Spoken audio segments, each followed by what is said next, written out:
गर्दन दर्द या सर्वाइकल की बीमारी से आजकल की जनरेशन बहुत ज़्यादा मात्रा में गुजर रही है।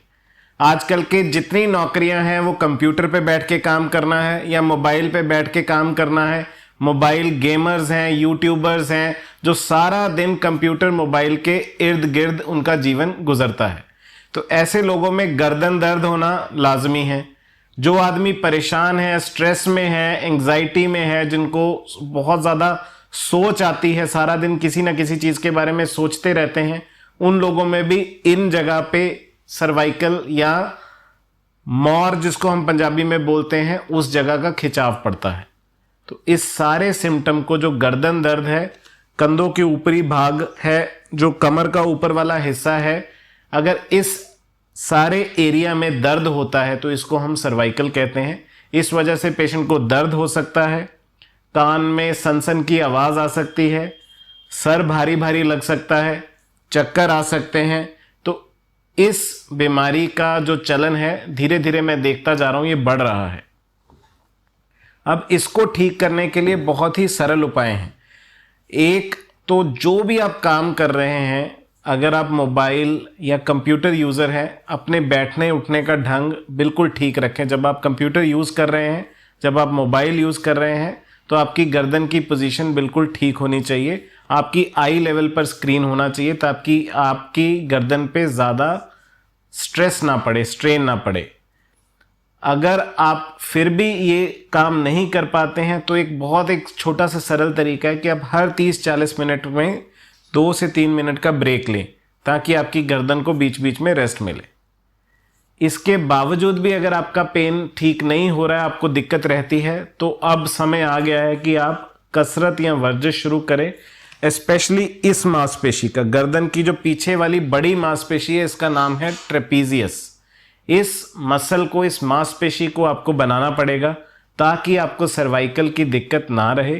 तो सर्वाइकल अगर दर्द नहीं करेगा तो उसके आजू बाजू जो आने वाली दिक्कत है, जैसे सर भारी होना, कुछ अच्छा ना लगना, दर्द में रहना, तनाव में रहना, चक्कर आना या कानों में सनसन की आवाज़ आना, इन सारी बीमारियों से आप छुटकारा पा सकते हैं एक छोटी सी सरल कसरत से।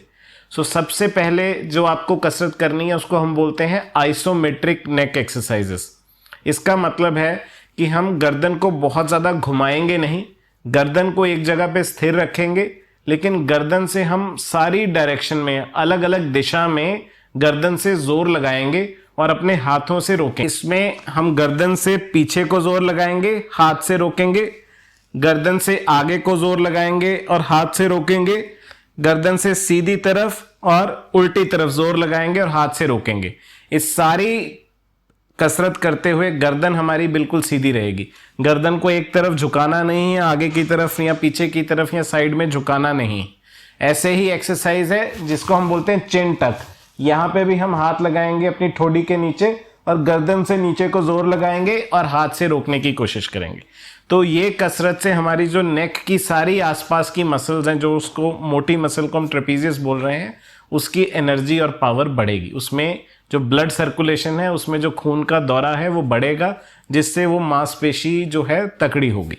इसके अलावा हम क्या करेंगे, जैसे दीवार को धक्का मारेंगे जोर से, हाथ से जोर लगाने की कोशिश करेंगे दीवार को, जैसा कि हम इस चित्र में दिखा रहे हैं।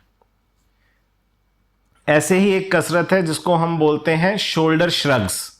तो इसमें हम क्या करेंगे, हाथ में कुछ वजन उठा के कंधे को ऊपर की तरफ ऐसे हम करेंगे, बार बार वजन उठा के और ऊपर करके हम रोकने की कोशिश करेंगे। ऐसे ही एक कसरत है जिसमें हम बोलते हैं प्रोट्रैक्शन और रिट्रैक्शन, मतलब कि कंधों को हम आगे की तरफ लेके जाएंगे और कंधों को पूरा पीछे की तरफ लेके जाएंगे। ऐसे ही एक कसरत है जो लेट के हम करते हैं, जो ऊपरी भाग के लिए, ऊपरी गर्दन के लिए ज़रूरी है। इसको हम गर्दन को ऊपर उठाते हैं, हाथ को हम कमर के पीछे रखते हैं, दोनों हाथों को उल्टा लेट जाते हैं पेट के बल, और ऊपर वाला जो कंधों के सहित गर्दन और मुंह को ऊपर की तरफ उठाने की कोशिश करते हैं अपने हाथों को पीछे रखते हुए।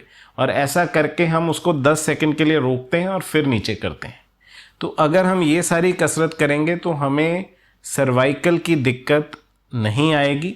जब आपको दर्द हो रहा है, जब आपको चक्कर आ रहे हैं, तब आपको ये कसरत नहीं करनी है।